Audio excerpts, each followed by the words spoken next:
Welcome. In this tutorial, I'm gonna show you or teach you how to turn off your active status on Facebook using your computer. So, if you want to know how I did it, just keep on watching. So first of all, you want to open your browser and search for facebook.com, as you can see here on my search bar.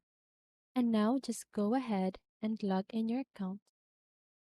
And once you've done that, you want to click on the messenger icon at the upper right side of your screen.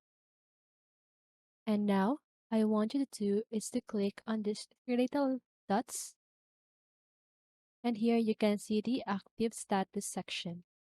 So just go ahead and click on that, and here you can see the switch, right? So just go ahead and turn that off so you won't see when your friends and connections are active or recently active on this app. To make sure they can see this info about you, turn the setting off whenever you're using Messenger or Facebook, and your active status will no longer be shown.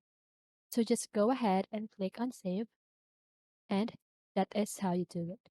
I hope this video helped you, and if it did, make sure to like, subscribe, and hit the bell notification so you won't miss a video. See you on the next one, and have a great day.